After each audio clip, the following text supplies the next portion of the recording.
Good afternoon. I was just perusing the YouTubes earlier, checking out new content from different creators that I watch. And Glenn Beck had covered something that really caught my ear. And it is something called the Digital Equity Act. And you should know well by now, anytime that they've got some kind of new act, you have to apply the opposite to the name of the act in order to understand how it's going to affect you. Like the Patriot Act took away most of our rights. In all reality, it took away most of our rights. Really? The Patriot Act? What about the Privacy Act? Do you remember that one? Yeah, that one was a hoot too, was it not? Now we have the Digital Equity Act. And so you may be asking yourself, what the hell is the Digital Equity Act? Or you may not. Either way, we're going to talk about it. Clearly, here, as you know, clearly states it provides digital skills training and education to low income populations, right? Because the Obama phone, that Bush put into place, um, that apparently wasn't good enough. And I would agree when it comes to like education, children's learning, and stuff like that, the Obama phones aren't going to cut it. They're just not. For one, you don't have to my knowledge, like the data packages and stuff you would need for a child to do homework and whatnot. So I'm just going to be honest you know, where it counts, right? Uh, improves online accessibility of social services. I'm seeing it there too, of social services for individuals with disabilities. Okay. All right. All right. Um, is there a more wheelchair friendly Ethernet port? Um, does this mean that we're going to go completely wireless so people in a wheelchair won't get or crutches won't get snagged up on cat 5e lines going across the floor? Is that what you mean by this? Because I'm failing to understand how there's no online or lower online accessibility for individuals with disabilities. Now, low income, we can talk the first when we talk a little bit about that because, yeah, people can be so broke they can't afford to pay for the internet. That's the case, and I'm sure it happens. It says empowers rural communities to measure and address their own broadband needs. Now, we go back to the Obama phone, in which Bush Jr. put in place. So that was the whole intent when Bush Jr. put that in place was to give a boost to the internet in rural areas, internet, phone, what have you. And so that essentially is what that was about. It went into effect when Obama was in office, therefore it got the name Obama phone, which again is inaccurate to be honest. So we've already done this empowering rural community thing, and I guess we're going to empower them again, right? It's like freedom when they spread freedom, right? They really lay that freedom into you, right? And just when you think you can't have enough freedom, boy, they hit you with another round of freedom, don't they? They freedom the hell out of us. They protect and serve the crap out of us. It's pretty crazy. So let's go ahead. Of course, these are talking points, as one might argue. I did a little bit of perusing, a little bit, a little bit. Hopefully, I didn't. Hopefully, I didn't. Nope, I didn't wipe out my other screen. Good deal. So I put in digital equity, right? So I could find out, and that's where I got the snazzy little image that was up there. So it says here, digital equity is the idea that everyone should have equal access to digital technologies, including internet access. It's necessary for civic and cultural participation, employment, lifelong learning, and access to essential services. I would absolutely agree with that. Digital equity encompasses not only access to devices and the internet, but also the ability to use and benefit from them effectively, right? Because we all know that one person reading their information from their phone and another person reading their information from the phone ain't the same thing.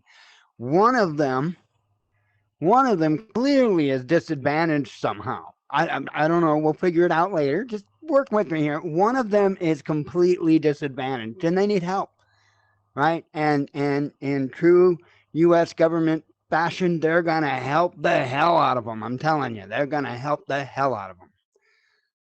So the term aims to address the divide in access to digital infrastructure that gives some people advantage over others in education, work, and society. Yeah, man, because their internet's better than my internet. And so I need that internet because I'm disadvantaged. Yo, man, we've got like the second from the lowest tier internet, I think. Now we got fiber, so it's what is it, asynchronous or whatever connection, same speed up and down, and it's like literally fiber into the home. There's fiber optics that comes into the back straight into the modem slash router, and we got fiber to the home. But we've only got like 60 meg service, right? We don't have any of the big services. They got 100 and 1,000 that you can get if you so choose. We don't need it. Why? Because dude, 60 is plenty. And I do flight simming. Of course, I do live broadcasting of HD video. I can do up to 4K HD video broadcasting.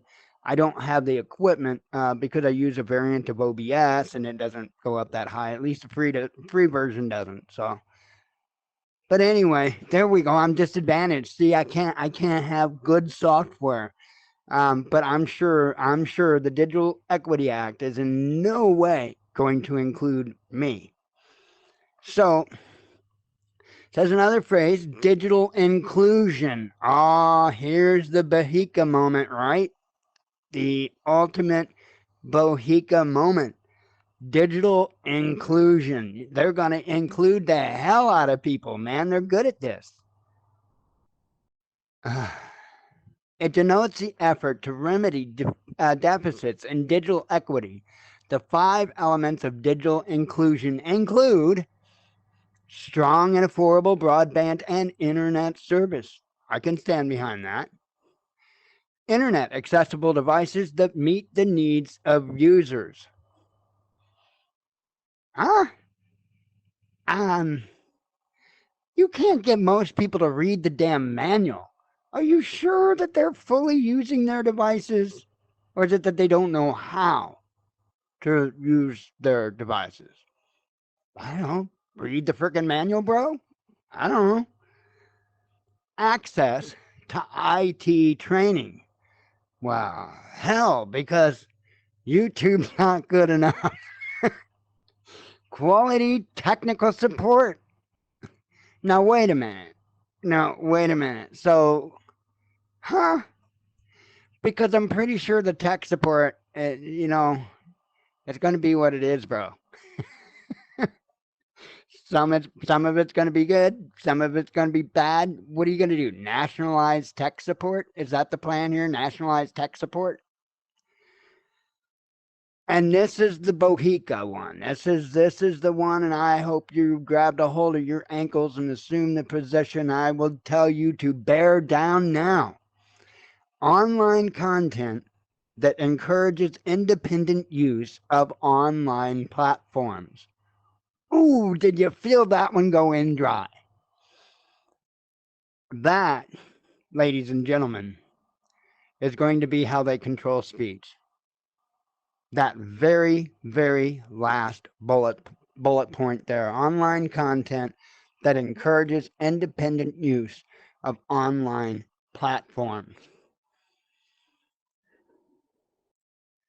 I'm telling you, it's only a matter of time. They are going to be nixing us all, right? With my demonetization this morning, that was just discouragement.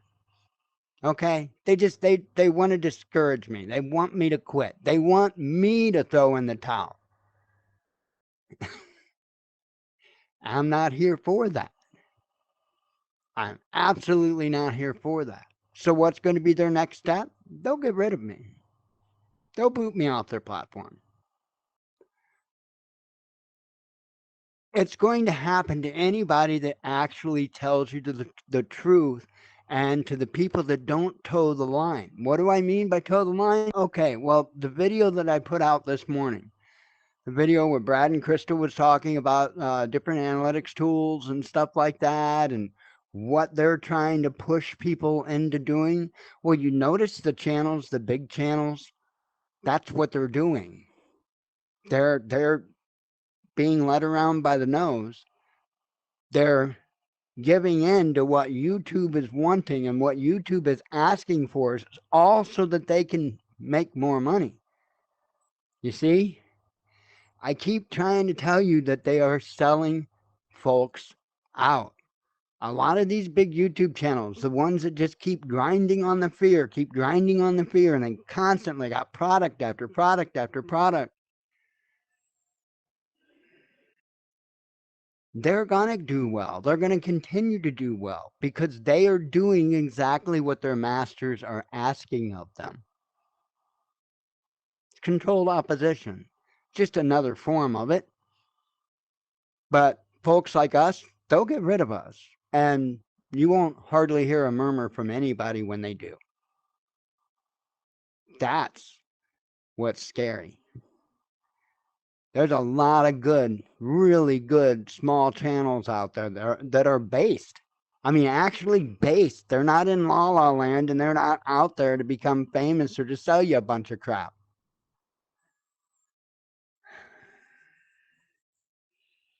The problem is when there's a lack of self-control in an industry. And I've been involved in several emerging industries, vaping probably the largest one of those.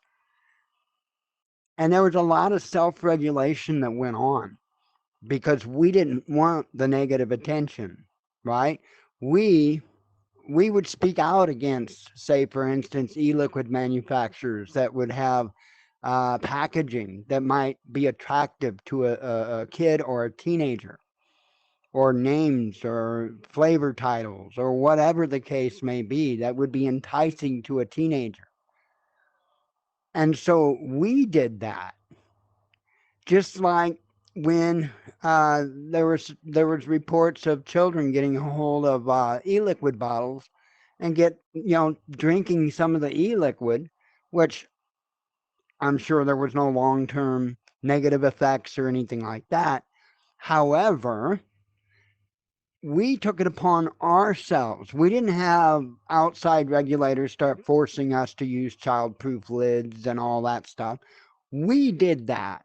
We made that choice. We had discussions as an industry.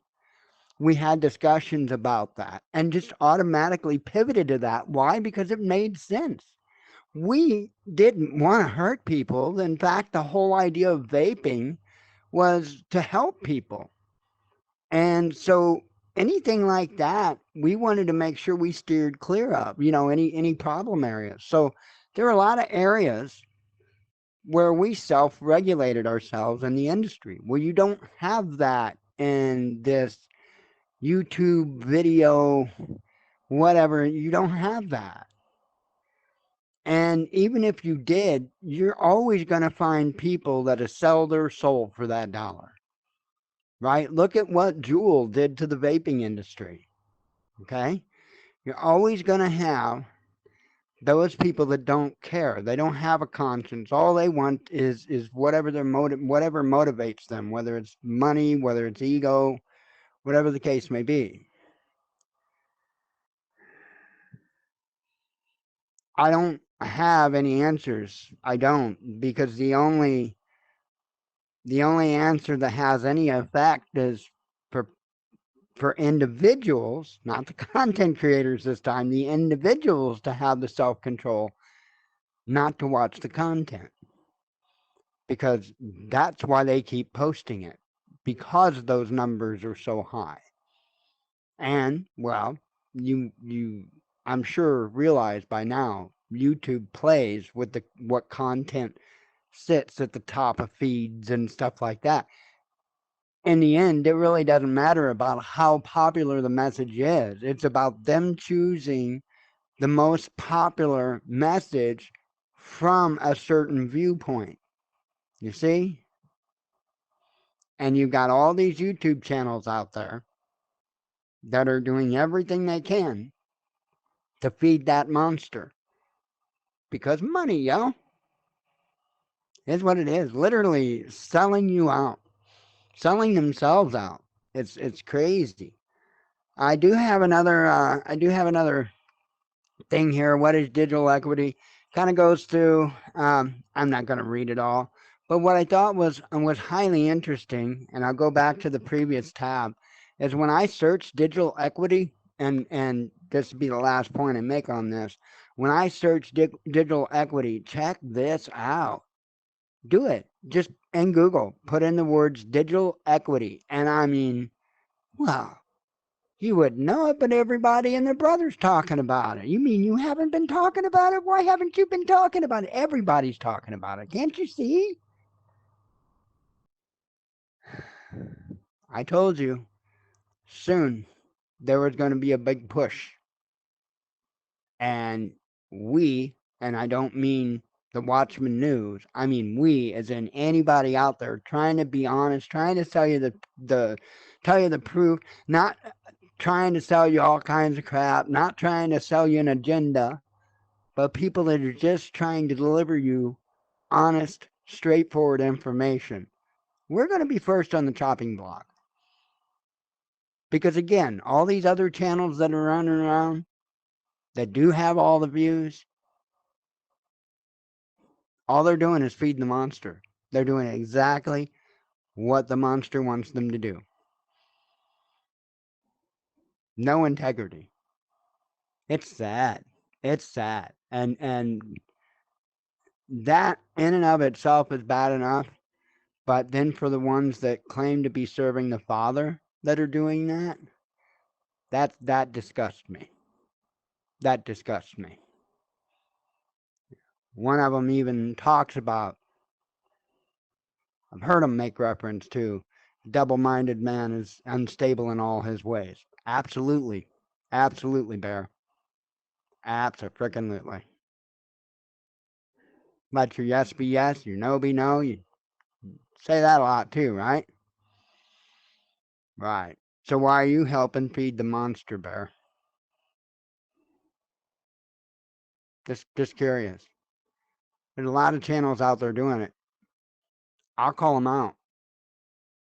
I'll call them out. See, I'm no fun here. And that's why all the bigger channels, they'll love it when I'm gone. You know when I'll love it? That day that they face the Father and they have to explain themselves. That's the day I'm going to enjoy. And that day lasts a long, long time. Shalom.